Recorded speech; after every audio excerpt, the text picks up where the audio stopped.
The city lights blurred outside the rain-streaked bus window as Maya stepped on, clutching her bag like it was the last thing keeping her standing. It was nearly 10 p.m., and the streets were slick with the remnants of a spring shower. She had just finished her second double shift that week at the diner. Her uniform smelled faintly of coffee and fried food. Her feet ached inside war. Knout sneakers whose soles had long stopped protecting her.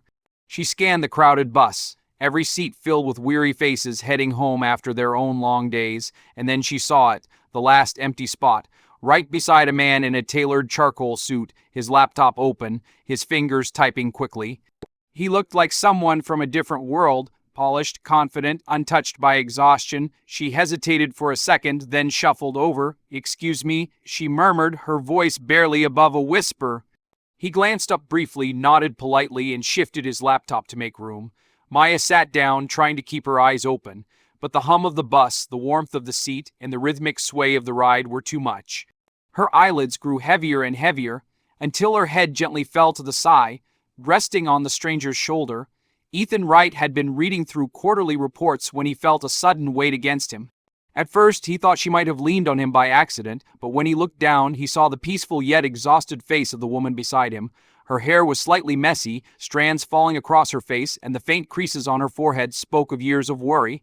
Her uniform's name tag read Maya, a tired server, most likely heading home after hours on her feet. Ethan could have shifted away, woken her up, or reclaimed his personal space. But something in him, the part that remembered what it was like to watch his own mother work 3 jobs after his father died, made him stay still. He adjusted his posture, letting her head rest more comfortably on his shoulder. He closed his laptop and, for the first time that day, simply looked out the window. He noticed her hands, resting in her lap, covered with faint burns and calluses. They weren't the hands of someone who had an easy life. He caught himself wondering if she had a family, and why she looked like she carried the weight of the world alone. The bus jerked to a stop, and Maya startled awake. For a split second, she didn't know where she was. Then she realized, with horror, that she'd been leaning on the stranger beside her. "Oh my God, I'm so sorry," she blurted out, sitting up straight and clutching her bag tightly.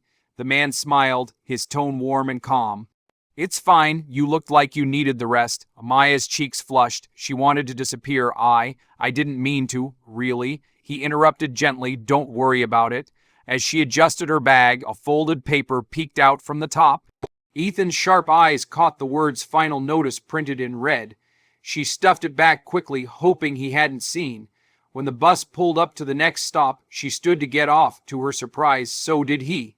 The cold night air hit them as they stepped onto the sidewalk. Maya started walking quickly, hoping to avoid further embarrassment, but the man caught up to her. "I'm Ethan," he said, extending a hand.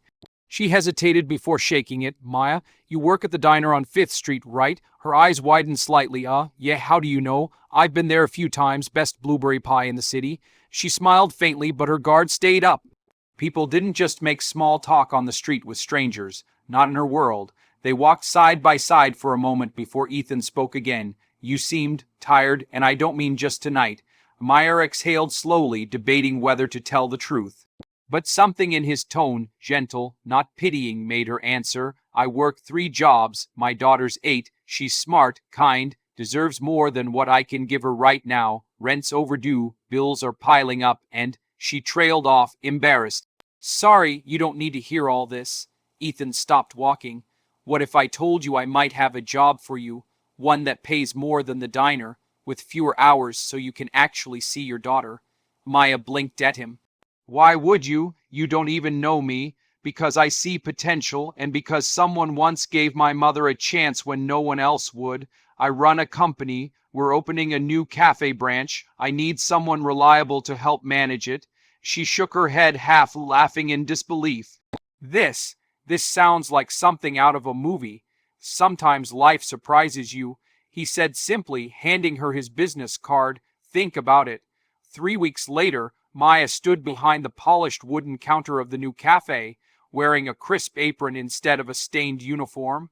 The air smelled of fresh coffee beans and warm pastries. Her daughter, Lily, sat in a corner booth, homework spread out beside a steaming cup of cocoa, something Maya could now afford without guilt. The door chimed, and Ethan walked in, dressed more casually this time. "How's my best hire doing?" he asked with a smile. Maya laughed. "Better than I've been in years." She handed him his usual order, black coffee, no sugar. As he turned to leave, she said softly, "Ethan." He looked back. "I'll never forget the night I fell asleep on your shoulder and woke up to a second chance." Ethan's smile deepened. Sometimes the smallest moments lead to the biggest changes. Maya watched him leave, her heart lighter than it had been in years.